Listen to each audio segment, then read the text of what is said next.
Hey everyone, welcome back to Williamson Ridge Outdoors. Today I am standing out here at the front of the tractor and I've got the pallet forks on here because I've come to a little task that I've been wanting to do for a long time, and I'd never had the tools to do it before. Or if you've been following along with the channel, you'll see that I have gotten a Vevor Cut 50 plasma cutter, and I had tested it out and cut a few little lines and stuff with it. But now it's actually time to really try it out for, you know, the purposes that I bought it for. Just the odd and end things that I need to cut that you can't get a bandsaw or a disc grinder to do. I need to cut a little circle hole. And what I'm planning on doing is trying to cut a hole in my pallet forks so that I can put a ball on there to be able to come up to a piece of equipment, lift it up with the loader on the tractor, and just be able to move that thing around. So let's jump in here and see if this Vevor plasma cutter is up for the task. So before I actually start, I do want to point out I am in no way an experienced welder or metal fabricator or worker. This is just me trying to learn how to use stuff like this to benefit me without having to hire somebody else to do it. And you know, it's just basically demonstrating these products that, you know, an everyday Joe might be able to use to benefit themselves. So that's pretty much what I'm doing. Like I say, I don't know anything about this.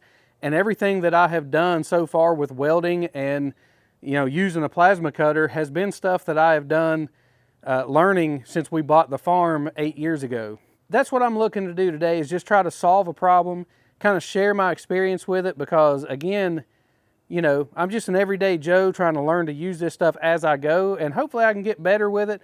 And, you know, if a major repair comes up that needs to be done, hopefully I'll be able to do that without having to hire it out. It's just one more step and kind of being, you know, having that self-reliance and kind of a jack of all trades, so to speak, and just kind of knowing that if you do have a breakdown or something happens with a piece of machinery, then you have means to fix it.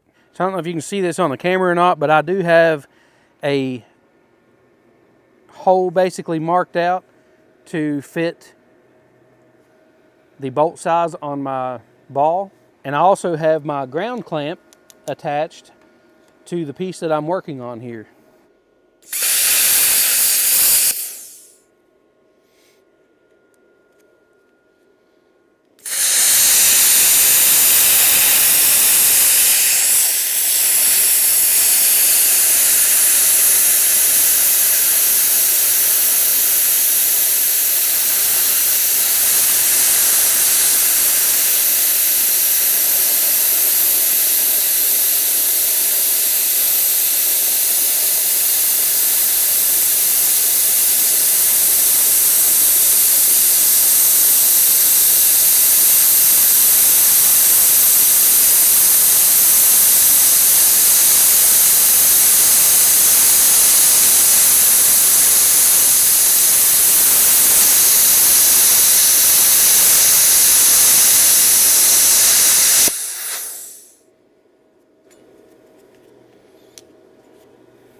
Perfect.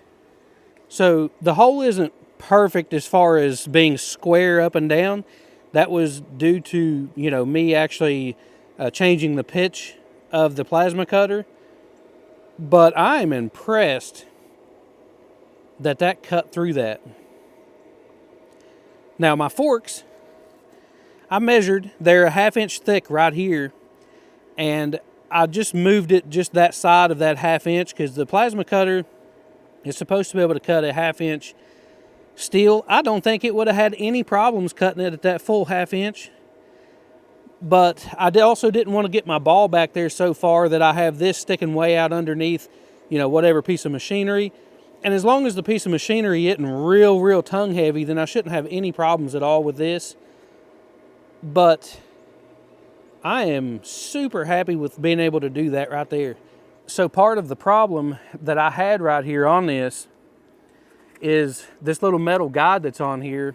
That's to kind of help you, you know, keep your distance from your piece, because you don't want the tip actually touching the piece of metal.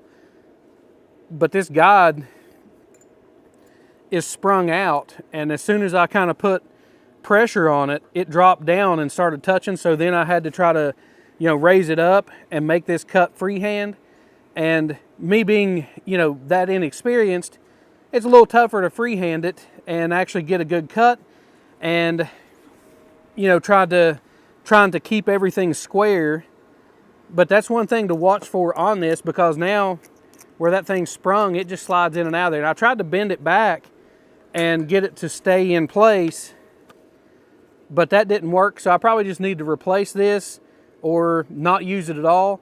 The main thing is, it kind of gives you a guide to tell you, hey, you know, you don't want to have it, you know, really closer to that. So it kind of gives you an idea of where you're going to hold your tip at. So once I kind of overcame the fact that that thing dropped down and actually touched, and I pulled it back up and started just kind of freehanding, then the cut worked great. I really couldn't be happier with that, even though it's not perfectly round and it's not perfectly square, but it's good enough for what I'm looking to do with it.